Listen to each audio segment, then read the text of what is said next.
বিসমিল্লাহির রহমানির রহিম। যারা আমার সঙ্গে আছেন সবাইকে আসসালামু আলাইকুম। আমাদের মেয়েরা আজকে বানাচ্ছে সেটাই দেখেন। তো 2 মেয়ে আজকে তন্দুরি চিকেন বানাচ্ছে। অবশ্য আমি তাদের বলে দিয়েছি এভাবে করো, তো তাদের দিয়ে করাচ্ছি, কারণ মেয়ে মানুষের একটু রান্না বান্না শিখলে ভালোই হয়। তো সেই কারণে একটু শিখিয়ে নিচ্ছে। আর মেয়ে মানুষ হচ্ছে ঢেকির মতো, স্বর্গে গেলেও ওই ধান বেনে খেতে হবে। যা হোক, এই যে আমি চিকেনটা সানের মশলা আগে দেখলেন, ওই মশলাটা দিয়েছি। আমি একটু কিপটা মানুষ, যার কারণে একটা মশলা অনেক দিন খাই। আর সঙ্গে আমার ঘরে যে গুঁড়া মশলা আছে সেগুলো দিয়েছি, আদা রসুন বাটা, লেবুর রস, টক দই, আর দিয়েছি বাড়তি বিট লবণ। এটা দিয়ে আমি কিন্তু ঝাল অনেকটা বেশি দিয়েছি। আর ওই সব গুঁড়া মশলা আবার এখানে একটু দিয়েছি, দিয়ে সুন্দর করে আটাটা মেখে নিয়েছি। আমার কিন্তু অনেকটাই আটা লেগেছে, এটা দেওয়ার পরও আমার আরও আটা লেগেছিলো, সেটা আর ভিডিও করা হয়নি। যা হোক, আমার মেয়েরা এটা দেখেন সুন্দর করে চামিচ দিয়ে মেখে নিচ্ছে, ভদ্রলোক, কারণ হাতে আবার ঝাল লাগবে সেই ভয়ে। তো আর কিছুটা আবার পানি দিয়ে ওরা গুলিয়ে নেবে, কারণ এটার মধ্যে চিকেনটা দিয়ে তারপরে ওখানে গড়িয়ে নিলে ভালো হয়। যে কীভাবে ও বাকিটা করে সেটাও দেখবেন। আর এই চিকেনটা কিন্তু আমি 2-3 ঘন্টা ম্যারিনেট করে রেখে দিয়েছি। তো অপসরা এখন ওটা আরিশা করলো, এখন অপসরা আবার বাকি ময়দাটা আটাটা, যা হোক, এটা আবার সুন্দর করে ঝুরঝুরে করে মেখে নেবে। তো এটা আমি একটা ভিডিওতে একজনের দেখেছি। আমি আসলে মানুষের রেসিপি চুরি করি, যার রেসিপি একটু ভালো লাগে আমার সেটা আমি বাসায় করার চেষ্টা করি, কারণ সবার যেটা রান্না আসলে সব সময় ভালো হয় না, আমারও ভালো হয় না। তো কিছু কিছু রেসিপি আসলে দেখলে আসলে লোভনীয়, যে হ্যাঁ মজা হয়েছে এরকম মনে হয়, তো সেটা আমি আবার বাসায় করার চেষ্টা করি।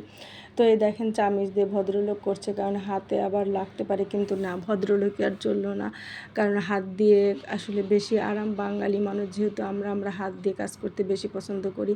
তো প্রথমে ভেবেছিল একটু ভদ্রলোক স্মার্টভাবে কাজ করবে, তো দেখলো না, স্মার্টভাবে কাজ করে আসলে আরাম নাই, যার কারণে লেগে গেছে বাঙালি হাত দিয়ে কাজ। তো এইভাবে আমি গড়িয়ে 2 বক্স ভরে কিন্তু ডিপ ফ্রিজে রেখে দিব। আর বাকিটা ভেজে দিয়েছিলাম ওদের খাওয়ার জন্য। আর ওটা মাঝে সাঝে খাবে, কারণ গরিবের তো আর প্রতিদিন এত বড়লোকি নাস্তা পানি খাওয়া যাবে না। তো যেহেতু রোজার মাস, ওরা কিছুই খেতে পারেনি, মুখে রুচি নেই। আর ছোলা ভুনা এগুলা আমার বাসায় বেশি একটা করা হয় না, কারণ এগুলো একটু ডাক্তারি নিষেধ আছে, যার কারণে ওগুলো করি না। কেন খাই না পরে একদিন বলবো। তো বাচ্চাদের জন্য এগুলো একটু করে দেই, যাতে ওরা একটু খেতে পারে। তো এটা দেখেন ভাজা হয়ে গেছে, আর গাটা অনেক সুন্দর মুড়মুড়ে হয়ে গেছে।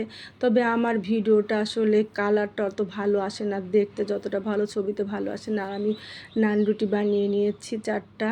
এটা হচ্ছে ওই চিকেন ফ্রাই যে ভাজা তেল দিয়ে ভেজেছি, যার কারণে একটু লাল হয়েছে। আর ঘরে বানানো সরিষার তেলের মেয়োনিজ, তার মধ্যে টক দই দিয়েছে, সস দিয়েছে, আর শশাটা হচ্ছে কুচি করে দিয়েছে।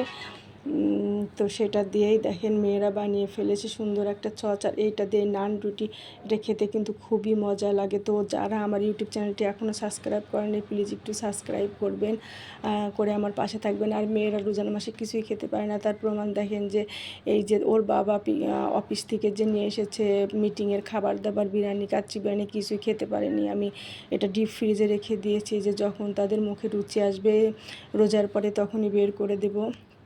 তো এভাবে আমি সবসময় সংরক্ষণ করে রাখি। বাচ্চারা যেটা আসলে পছন্দ করে সবসময় তো আর দেওয়া সম্ভব হয় না, যার কারণে ফ্রিজে রেখে দিলে যখন ইচ্ছা তখন একটু বের করে দেওয়া যায়। তো সবাই ভালো থাকবেন, আর আমাদের জন্য দোয়া করবেন যেন আমরাও সহি সালামতে থাকি, সব রোগ ব্যাধি থেকে দূরে থাকি, আপনারাও ভালো থাকেন, সেই দোয়া আমি সবসময় করি। সে পর্যন্ত আল্লাহ হাফেজ, আসসালামু আলাইকুম।